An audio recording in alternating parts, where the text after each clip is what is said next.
Hey, welcome everybody. My name is Rich Rice, and welcome to the FIREchat Podcast. Today on the show, I have Mr.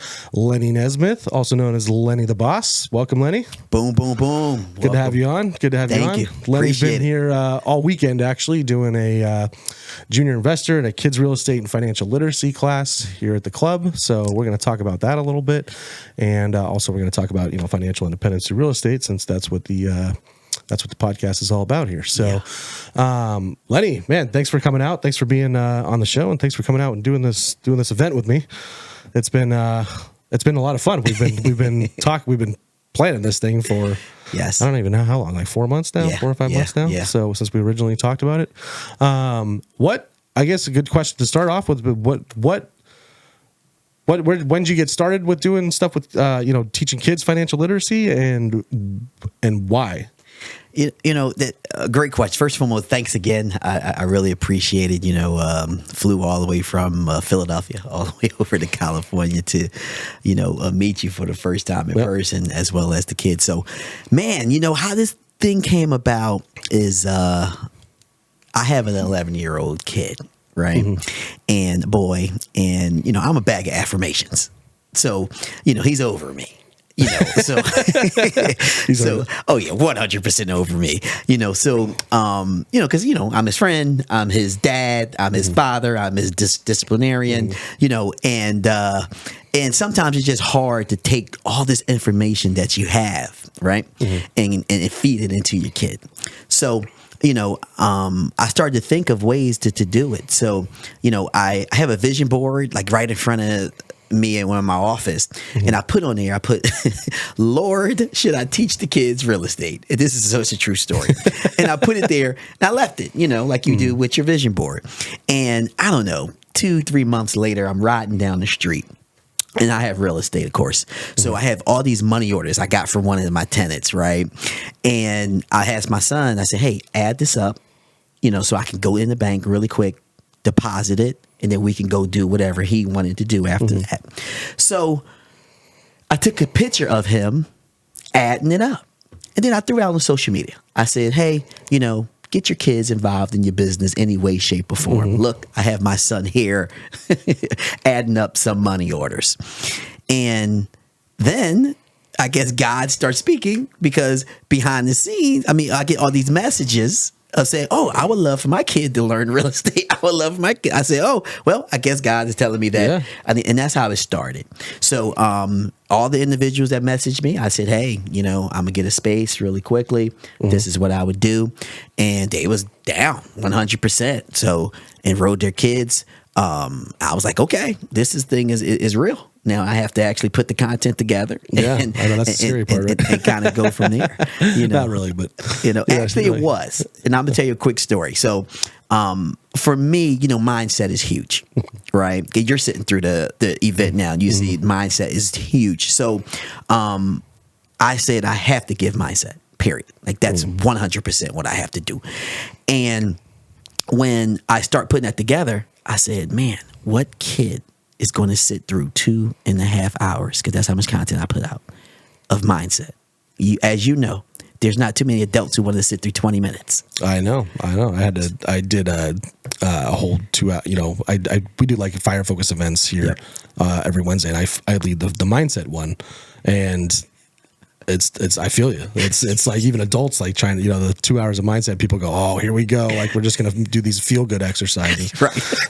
And it's like, but it's not. So anyways, sorry, keep going. So I'm like, cool. But I knew if I can do this class, every other class is going to be a breeze. Right. Yeah. So dude, did the 2 hours. I budgeted for 5 minutes of just recap time. That 5 minutes lasted 25 minutes. Wow. The kids was reciting so much information that they took in that I was teaching that day. Oh, that's awesome. Dude, I almost had a Denzel Washington tear. That one tear that falls down. I got so emotional. Dude, I absolutely... yesterday when they were going through and they, when you were doing the recaps and they were getting up there, I'm like, they're not even my kids and I don't even have kids. And I was like, no joke. I was like, I'm so proud of you guys. Like, but that's what it was. And then I told my wife after this, I said, oh, everything else is a breeze. I could teach anybody how to carry the one, when it comes to real estate, and it's big because look, Rich, what's the one thing we always say, right?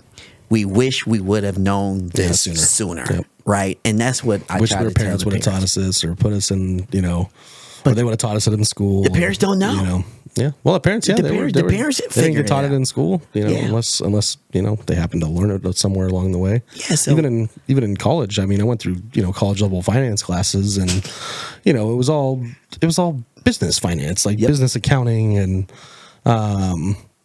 it wasn't financial independence. Yes. It was be a good employee, accounting and financing. You know what I mean? Like, totally.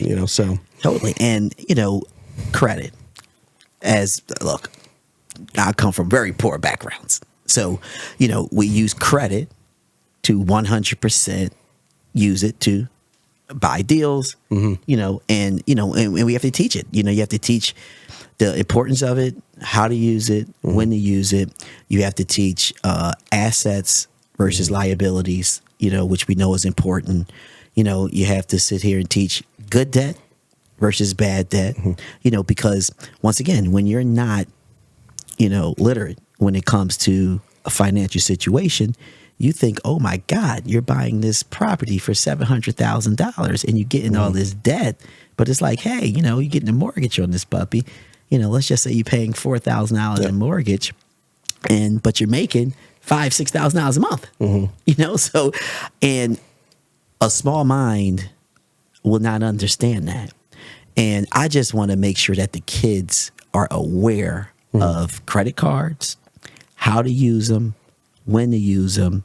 And I also want to make sure that they're aware of good debt versus bad debt, and obviously we're in real estate, right? So we 100% got to let them know terminology. We 100% got to let them know the steps to, take down a deal, how to analyze a deal, ROI, what's good and what's not. And it's been an enjoyable ride, man. It's really been an enjoyable ride. Awesome. Well, you do seem to have a knack for especially, keeping the energy up and being a good speaker and really I think you do a really great job of getting through to the kids and Thank you.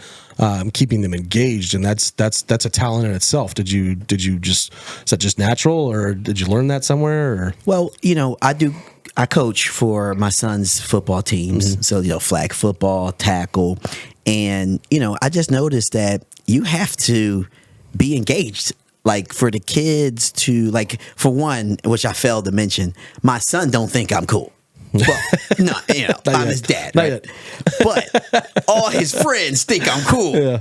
Yeah. So I get the speech, in the car before we get out the car, like, Dad, don't do this, don't do that. Because I'm the guy who come out and me, Rich. I talk to everybody, and but that's what I picked up with training these kids in football is that, for me to be effective as I would like to be, for them to tune in and truly listen to what I'm teaching them and then go out and try their best to implement it, I had to be engaged. And then, with anything, you do a little bit of studying, right? Yeah. And I also said, hey, I'm not going to run this like school. Because of course, think about it, Rich. Yeah, they don't want to go sit in school on the weekends. We're talking about kids that's between 4th and 12th grade, right? There's no kid who raised their hand and said, I would love to get signed up to this kids real estate and financial literacy academy. None. Zero. Zilch. They're all saying, I love to play football. I love to play soccer, but the parents are enrolling them. So that's where I take that very seriously. And that's my job at that time to ensure that, the kids have a fun, so I make a really fun environment and I make sure that we tie the education within the fun with heavy engagement, because to me, that's the only way that you're going to really pay attention to something that you totally did not sign up for. Absolutely. And even in, if I think back to school, I mean, yeah, the teachers that were, unless it was a subject I was already super, super interested in for whatever reason. Yeah, the teachers that were, that were engaging. I mean, obviously it goes without being said. Obviously, like the kids, and paid attention and the grades were better and their results were better. And, unfortunately, I don't know if they teach that in teacher school. It's more like, how to read the manual and follow the lesson plan. And they got them nailed down to like an instruction manual nowadays, it seems like. So no, that's great. And they obviously respond to you very well and stay engaged. And one of the parents in the back of the room was she was Bree, was coming on her daughter, on being usually a little shy and or just reserved around other kids and doesn't really put herself out there. And she was like raising her hand, and Bree was like, oh wow, she's raising her hand, like wow, like she was just like getting into it, So that's really cool, man. I think you found a fantastic calling and niche to kind of for kids, and it's sorely needed. Yeah, and one of the big things I failed to mention is that we lack confidence. And I say we, all of us do. And that's one of the things that we have in the program, as you can see, is to build that confidence, right? To feel comfortable to come into a room where you don't know anyone and want to sit here and ask a question, and obviously we know we do big on affirmations to take yourself from the mood that you're in or how you're feeling or if you're nervous, and the things that you can say to yourself to help you get out of that mood and put you into the space that you need to be in, which is either asking that question or engaging or, having fun and learning. So that to me is one of the big things I love, because it's not just specific to real estate. They're going to take that and they're going to do that in their life. It's going to be a life lesson. And I try my best to put in life lesson things because, look, I get it. Real estate has done me wonders. Okay. Yeah. But truth be told is who to say that they're going to get into real estate. I just want them to understand that I don't care what you get into, right? Any business that you do, you're going to probably need to get a mortgage on the business. You're going to probably need to get a loan on the business. You're going to have to know the difference between assets and liabilities. And this is just a way of life. This is not just specific to one niche in life. So, because I did get a lot of questions from parents who are not interested in real estate. And I'm just like, your kid's going to come out here transformed. Your kid going to come out with different habits. Your kid going to come out with confidence that's out the roof. But more importantly, your kid going to come out with ways of saying, how could I make myself confident? One of the things that we say through the class is, if it's meant to be, it's up to me. And I think the kids really grasp that and they really understand that. And they're going to take that in every fashion of their life, regardless if it's something that's small or if it's something that's super important. You know what I mean? And when I tell the parents that, they kind of get it. Yeah, and it's like, it's so cool that and I'm thinking back to yesterday and hearing them stand up, and say that and repeatedly and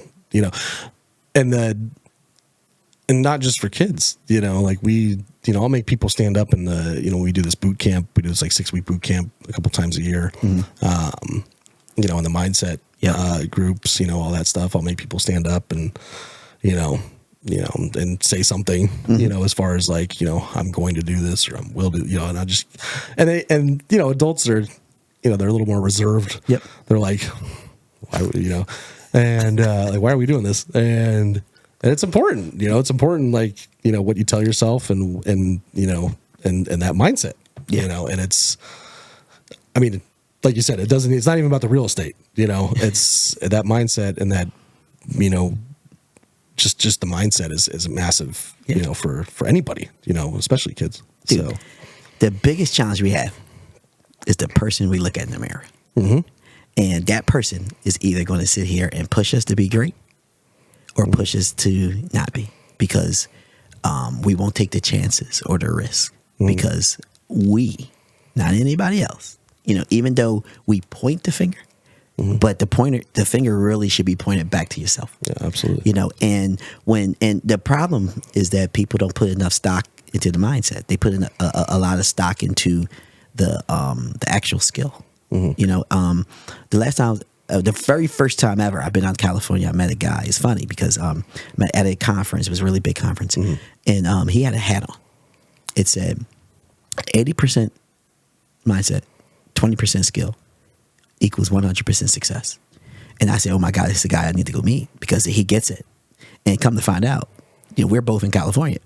And we live an hour away from each other back in Pennsylvania. Nice. Nice. And been friends ever since. But, people don't grasp that. Everybody think that, Rich, come teach me, how to carry the one on this real estate and how to see this. Yeah, that's all great and all, but I build things to this. Everything to me, right, is a foundation. And I compare it to when I'm talking to adults. I'm telling them, look, your house is your journey, right? Everybody's house is different. Look, Rich, you might have a 4-bedroom house, 3-bathroom, right? I might want a 5-bedroom house, 5-bathroom, right? Journey, right? But everybody journey resides on the same thing, which is a foundation, right? And I like to teach the foundational things because, as we know, and you're in real estate, if that foundation's not good, that house will still go up. Yeah. But it's just a matter of time of what's going to happen. It's going to come down. Yep. And that's the same thing about people's life and journey, is that, you might make it to this level, right? But if your foundation is not strong, then guess what? It's just a matter of time. It's going to come down. And that's all here. That's all mindset. And when people learn to put enough stock into that mindset, then that's when, obviously their journey continue on to be great. Yeah, absolutely. And I liked what you were talking about yesterday too. We were all kind of standing around after chatting around with some of the parents and whatnot. And you mentioned, because like you said, there's so much that you got to learn first, or the foundation of things before you even. It's not about the real estate. It's. I mean, eventually it is. You got to learn some of that stuff too, obviously, but just the foundation of the principles and the mindset and the attitude and all of that stuff. I mean, if you're just going in it for money and that's all you're after, well, once you get the money, then what? So. Some people that's enough, but others it's not. So, but we were standing around talking, and you mentioned something about like just teaching them goal setting, and not just for kids, but just goal setting in general. There's so many adults that they're just walking through life with no. I mean, maybe they have like an idea of what they want, or like there's that pie in the sky kind of thing of. Like, I want to be rich. Okay. Well, how are you going to get there? I love that. Right. And, what's like, they just, you have a family member that just thinks that they're going to make, they grew up in SoCal, so they should just make, $80,000, $90,000 a year. Yeah. Just wherever. They just, but how? Like, how are you going to get there? Just because. Yeah, just because. And sometimes, just because the places you are, right? The wind blow you in these areas, right? But the words that I like to use is designed life, right? See, when you want to design your life, right? Then you can sit here, just like you said, and say, hey, you can end up getting a job because you got to get a job, right? If that's the direction you want to go in. And you could start making some money because you went to school and your degree allows you to sit here and this. And then as you get there, you get better and you get a promotion, right? I get all that. But is your life still designed? It's just happen. Right. Yeah. And it goes back to what you just said, hey, I want XYZ, right? Well, how are you going to get that XYZ? And that's the missing piece that a lot of people miss. And they think that they're doing well because their bills are paid and they drive a decent car and they go on a vacation. But it's like house. Got a new house, yeah. But it's like they're keeping up. Yeah. You know. But your skill set, if you just sit down and actually write out some goals and write out the right proper way to get there, you know what I mean?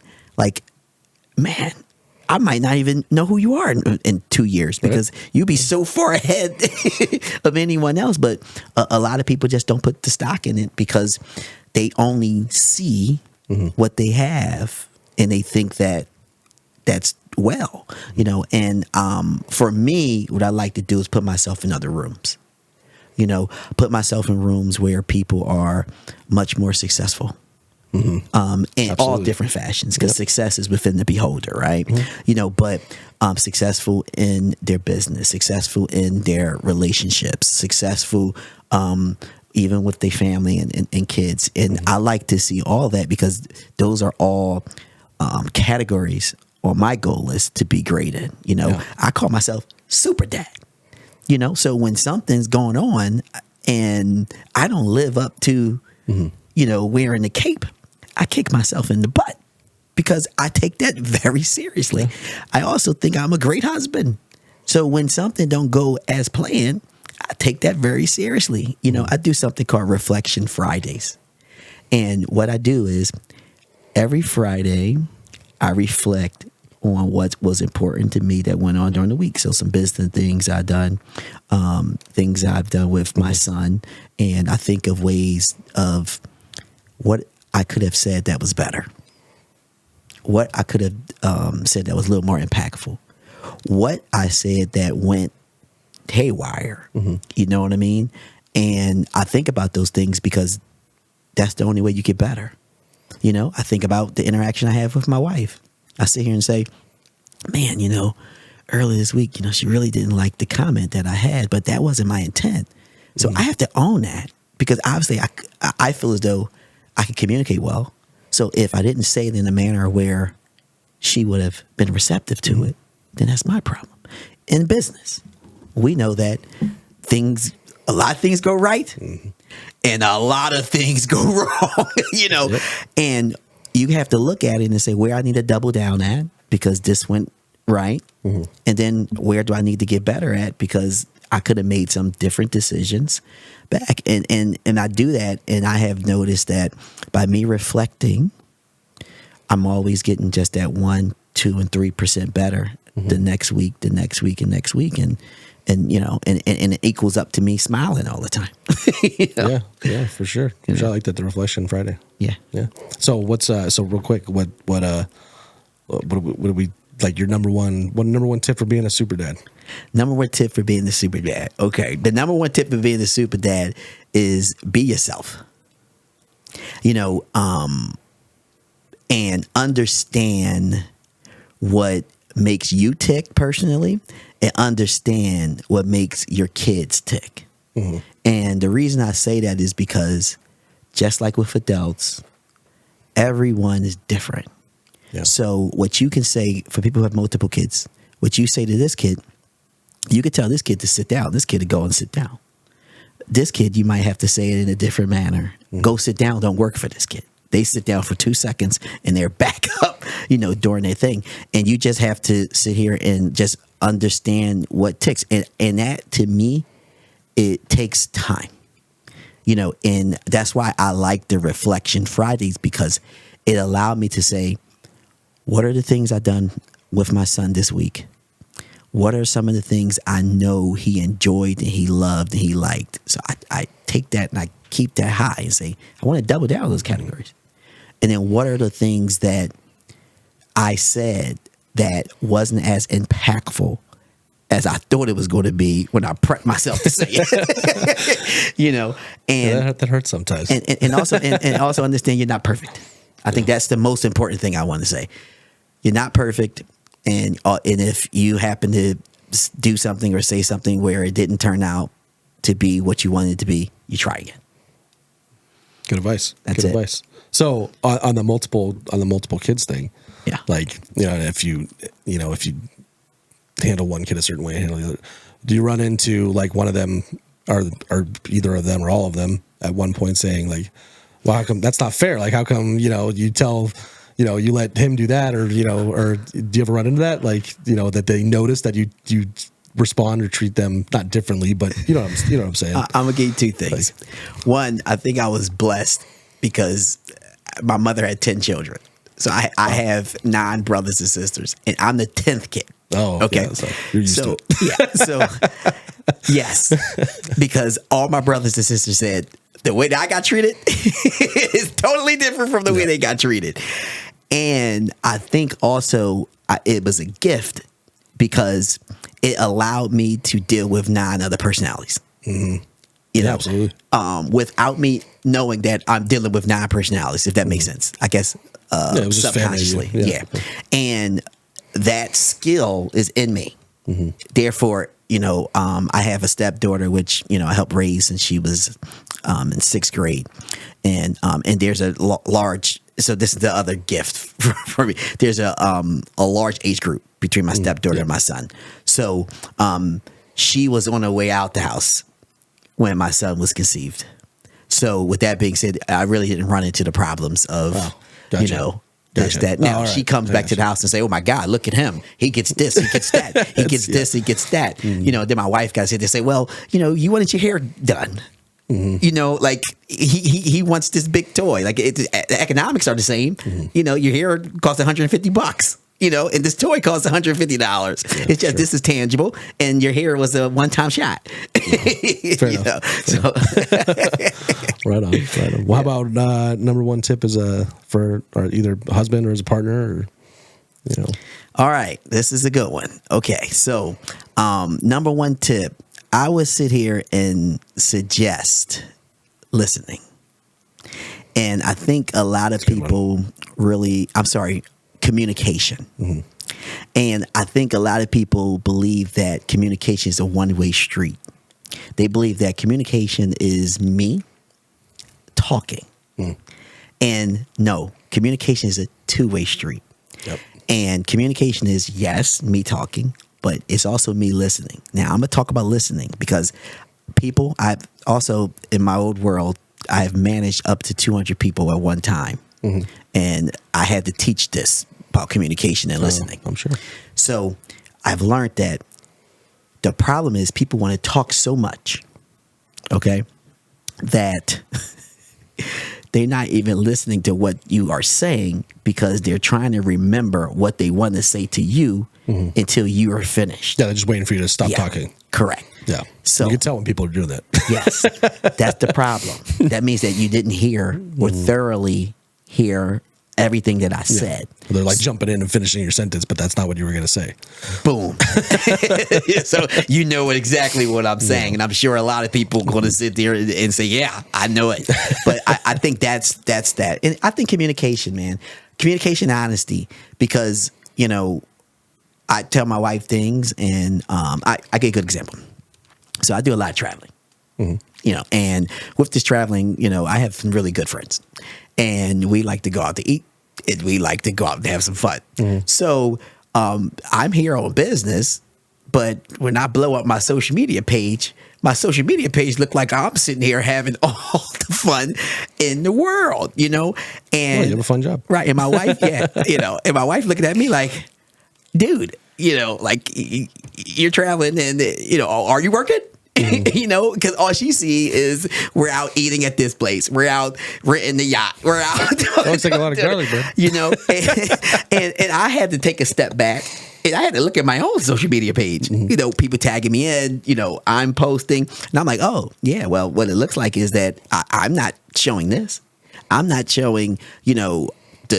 What was 6 hours that we're sitting here teaching these kids, right? I'm showing that Rich and I out here eating sushi, right? Yeah. And I had to take a step back and I had to explain, and I had to be much more detailed in some of the things that we are doing and covering, and I had to accept what she was looking at and what she was seeing, right? And rather than getting I could have got defensive. Yeah. Right. Because I know what I'm doing here, but I had to make sure that she totally understands. Yeah. And in her frustration, or, her saying that, I'm sure that made you maybe made you realize too that, you know, like, I don't know if that is, you know, do you want that? Like, there probably was like oh, like you probably noticed that like you said, you weren't showing the 6 hours of, you know, and I'm sure you know, as a, you know, educator and content producer and stuff like that, also, like, I'd be like, oh yeah, do I really want to just be like that image of, like, you know, that everyone thinks I'm just out partying? Correct. Yeah, right. You know, so it was an eye opener like for double, me. a double on top. You know, I don't know what the word is for it, but you know, I get the drift. You know. But that was it. You know, and that's it, man. You just got to be. Look, every day is not going to be peaches and cream. You got to understand that. But listening and being honest is what got me through. I mean, my wife and I, we've been together for over 17 years now. Yeah. Yeah. Congrats. Yeah. Congrats. That's a long time. Yeah. Yeah. Cool. So, all right. Well, I won't grill you on relationships and parenting, but that's all good advice. I think that's, you know, you're spot on with the communication and, you know, and the listening part. Yeah. That's a tough one. It might sound for all boring. of us. It might sound not the non-sexy thing to say, but honestly, usually the non-sexy things are the ones that is what works, right? Like when we talked about mindset earlier, that's not the sexy thing to say, but the individuals who are successful, if you ask them why, they're going to sit here and tell you they invest in themselves and they invest in their mind. You know, so yeah. Like, I mean, those clips you were playing yesterday was LeBron and Michael Jordan in there. Yep. You know, and I don't know if you have any Kobe stuff in there, but I know, you know, Kobe used to focus a lot on 100%. And but I forgot where I was going with that. Mindset. Yeah. I totally blanked. Sorry. I thought about Kobe and then thought about a different conversation I was having with somebody. Anyways, so aside from all that, I feel like my mic's cutting out a little bit. Aside from all that, since we only have like 10 minutes left, what, like, on financial independence, you know, the financial independence through real estate, is kind of what we focus on here at the podcast. Was because you used to work in a pretty large company. You used to run a team of, I think you said 200 people. What did you was it like a one day thing? You're just like, or like, was it a build up? You know, like what did that look like for you to kind of leave that and go into real estate, or was it kind of like, how did that all work out? I didn't leave it. I got fired. Likewise. after 22 years. Wow. You know, so what happened here is a couple of things. The first thing was, you know, I'm working at this company and I started to make some money, you know, and I listen, right? I do some research, and I went from doing the taxes myself to hiring somebody that knew how to really do taxes, like an accountant, the CPA. And they was like, you know, you need write-offs. And I'm like, okay, you know, and they was like, yeah, you know, real estate is something that really can help. Maybe you should look into that. I had a lot of friends in real estate. Gotcha. And one in particular, he was a good friend, and all he did to me was complain. So I never really was interested in real estate because he complained. I mean, he tenant this, drywall this, roof caving down on this. So, you know. I love this life. Right. But the one thing I noticed is that him and his wife, they didn't have like great jobs. They had just regular jobs, but the cars got better. They moved to a nicer. And then the kicker was, you're complaining to me, but you constantly keep buying more property. So I had to pull him to the side and said, dude, like, what's up? You know, you complain all the time. And he just said, Rich, he said, dude, I'm so sorry, man. He said, but you're my friend. You was the only person I could talk to. And I'm like, dude, I could have been in real estate like 4 years ago. Yeah. And, you know, you killed my mojo. But he was like, yeah. He said the real estate is what is allowing him to take the better trips, buy the better cars, you know, live in a better house. It's not his job. You know what I mean? And that's what got me. So I made a goal, and that's why goals are important. Hindsight, the goal was small, but grateful that I had one. So I said, I'm going to buy one property a year. Yeah. You know, and I jumped. I did have a mentor, and I'm appreciative of the mentor. You know, however, I don't blame him, but I needed another mentor to teach me some things I didn't know. So I did what you're supposed to do. I just said, hey, how much money I need, saved it up, bought my first property cash. Nice. But I exhausted my bank account. I didn't know anything about leveraging and OPM and any of those things. Cash flow is probably good. Yeah, the cash flow is great. So I ain't mad at it. Today. But yeah. So bought my first, and I bought a property a year. And how long ago was that? That was probably a little bit over 10 years ago. Wow. And what happened is the day came, and my COO called me, and she was like, Lenny, I'm sorry. Yeah, and I knew it was coming, right? Because the company I worked for was probably owned for 18 years. He sold to a big, huge company. Yeah. And then those 3 years was cool, but the last 6 months, I was laying a lot of people off. So they were making you do the dirty work, and then yeah, you know the deal. Yeah. So I worked in corporate. I thought that my layoff was coming at the end of the year, but it wound up at the beginning. But let me tell you what happened. I'm in my office. I get the call. Call lasted, 2 minutes, 3 minutes, right? I get off the phone and I lay my head back like this for probably, say, 10 seconds. I pop up and I say, shit, I got to find health insurance. And the reason I tell people that is because I built up enough real estate to sit here and say that I'm not going back out here to get another job. Yeah, And the crazy, that must have been most people that lose their job, they're panicking, and that's what I'm saying. And that must have been an amazing feeling to just be like, well, let me tell you where it started real quick. Yeah. The first level that real estate was powerful for me was, I told you, I believe I'm like super husband and super dad. I was being a prick with my wife. So my wife had a really good job, And at this time we found a way to save a lot of money. And we were saving a lot of money.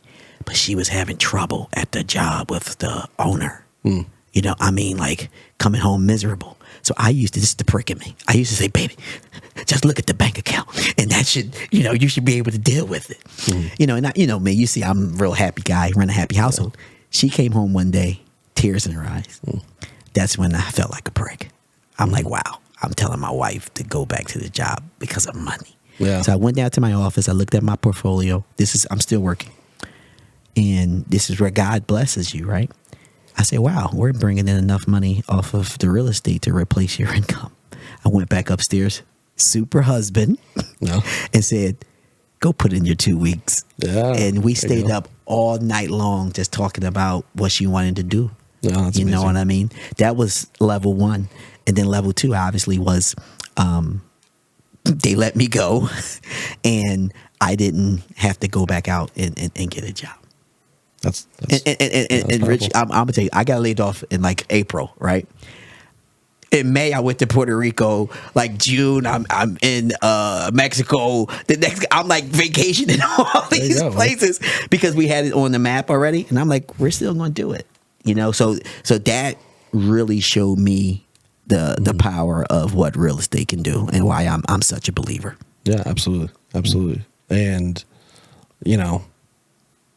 yeah, dude, that's congrats. I mean, that's so cool that you were able to, build that up and you did it, did you, regardless of if that would have happened anyway, would you think you have kept working longer, 5-10 years, or would have you was it kind of like you were a year out from doing it anyways? Or, no, a lot of my friends are entrepreneurs already, but I had this cozy job, you know what I mean? I was being paid, decently, and it was a job. I was there for 22 years. And another thing I want to make sure listeners know is one of the problems that I struggled with was I didn't know that my skills at this job was transferable. I, for a lot of years, just thought I'm great here. Yep. And what I do here, I can't take and do somewhere else or with my own situation. And that stopped me for a lot of years until I realized, wow, this is not just here. This is me. And that skill that I have, and I can take this skill and apply it in any and everything that I can do. And I think that stops a lot of people from moving forward because they don't believe. I'm telling you, that's something that I did. I didn't believe that my skills. I'm sitting here responsible for over $1 billion in AR, ensuring that we collect over $300 million for our clients, and managing a whole entire, organization. I reported to the owner. I had full autonomy of the whole, situation. And I just didn't think like this high profile job, right? That, and I went to work highly confident, that those skills was transferable in anything else I could do in life. Yeah, absolutely. I mean, not even the resume skills, just the soft skills. Yeah, just the soft skills. I just didn't know, Rich. Yeah. I just and if it's one thing that I want the listeners to take is just that, is know that whatever skill that you have, it's 100% transferable to what you want to do. Period. Yeah, absolutely. Huh. So where did you kind of just jump right into that? Did you go to school or college or? So what happened here is I did. So I started this job the same time I started college. That's why I was young, right? And the company was a small company, and and at the time I had the vampire syndrome, I like to call it. I didn't sleep. I only had to sleep like 2 or 3 hours a night. Wow. So I used to get a lot done. So yeah, I went to college where all my classes I can take at night. So I worked full time. After work, I went to school full time. Got out of school like 10 o'clock at night. Then I go hang out with my friends, and then I'm doing my homework like 1, 2 o'clock in the morning, and then fall asleep 2, 3 hours, and I'm back at work by 7:30. And I did that for a long time. Damn. Yeah, you're a machine. I always struggled, man. I trying to get up at 5, 6 in the morning, be able to be at the, I worked in the field. So I had a very similar, up until a certain point, it's very similar path to you, where I was right out of high school and then kind of fell into a job that ended up doing well, moving up through the company, and just they put me through school, and I got to about my mid-20s, and I've been with them for almost 8 years, and kind of not that they got bought or anything, but they brought in some outside people and kind of shook things up, and a lot of people left the company, and then I just wasn't really all that excited to go to work anymore. And some new people came in, and so about halfway, not the 22 years, but at one point I planned on being there, for that long, and I really love the company, and still do. I still love their products. I still buy them and put them on my houses, but at a certain point, it was like 8 years went through, and got fired. And it took me another 5 years to really find real estate after that. But it's I think and my point of telling you that was like a lot of people, you get, and I didn't have any goals back then. Like I just I was got out of high school, got a good job, and just went. It was just go. I didn't really think about like what I wanted to do, or goals, or just what I wanted to be in life, and it didn't really, until I got fired, it didn't really hit me, as far as like, man, what do I really want to, sell building products the rest of my life, so, and it really, it like deeply, changed my whole life, that I could have been, if I look at like my life, that was like a very clear, like difference of like corporate CEO Rich and, real estate investor Rich. Like it was a very clear, designation on that timeline, so, what we were talking about earlier with the goal setting and stuff like that, I was going to say, it was years ago, I don't remember where it came from, but it was, you can be anything you want to be, but you can't be everything. And talk to him.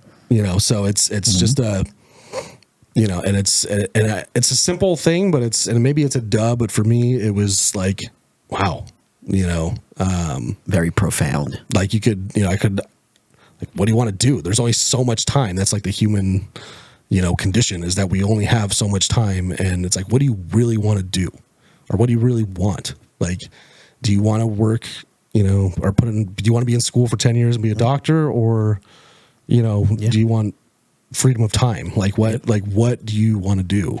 So there's a quote that I read maybe 2 or 3 times a week. And it goes a little something like this. There's 2 primary choices in life. 1, to accept the conditions as they exist, or 2, accept the responsibility of changing them. The first time I read that quote, I said, wow, life is nothing but a bunch of choices. So either I'm enjoying what my situation is today, or I can actually make a decision and be responsible for changing it. And that quote, I read it 2 or 3 times a week because I always want to let myself know that I'm not a tree, that I can actually move, and I can actually say, you know what? I don't like what's going on right now, and I can do something about it, right? And it goes back to the other thing I'm teaching the kids. If it's meant to be, it's up to me, and those things happen to tie in, but I read that quote all the time. And that's one of the things that got me here. And like you said earlier, like if I didn't have that small goal, and it was a small goal, hindsight, big goal when you're going through it, but small goal, hindsight. If I didn't have that goal, when I got laid off, I would have had to do what? Just to probably what 90% of other Americans would have had to do is what? Go out. If I just fill out resumes. As many resumes that I've read, it's been 22 years since I did my own. I wouldn't even know where to start. I know, right? Yeah. I mean, being honest. I was thinking about that the other day because I'm still on LinkedIn, and I was a recruiter in a staffing agency for a little while after the other company, and I was just I was having flashbacks of resumes and resume writing, and I feel so bad for people. What paper to use, or just having to, you upload your resume and then you got to re-input all the information on every single job application. It's just, it's a nightmare. But, So set yourself up. You don't have to do that. 2 primary choices in life. Yep. You can fill out resumes or fill out, make offers for on houses. There you go. Boom. That's it right there. Exactly. So, all right, man. Well, we're gonna, we got to wrap up here and jump in. We got another whole day of the kids financial literacy class. And what's on the agenda for today? Man, today is going to be action-packed, man. We're going to bring this thing home. So We're going to start off with, I'm going to show them some of my real estate, get them kind of excited about it, right? And we're going to talk about asset versus liabilities. We're going to teach that. We're going to teach credit, all the important things you're supposed to do with it, how to use it, right? We're going to teach bad debt versus good debt. Right.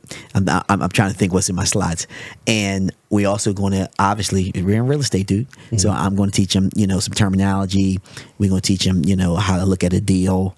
We're going to teach them the steps that you take to go and buy a property, and I have a bunch of terminology in there for them to learn how to calculate ROI, what cash flow is, how to calculate that, and then, dude, like what we've been talking about all day, SMART goals. So I'm going to teach them that. And then we actually going to do some vision boards, man. I'm going to send them home with a vision board of their future. And more importantly, we have to justify a lot of parents, pay because kids, they go and parents always ask, hey, so what you learned today? Kids say nothing, right? So at the end of this class, all the kids is going to recite all the things that they learned.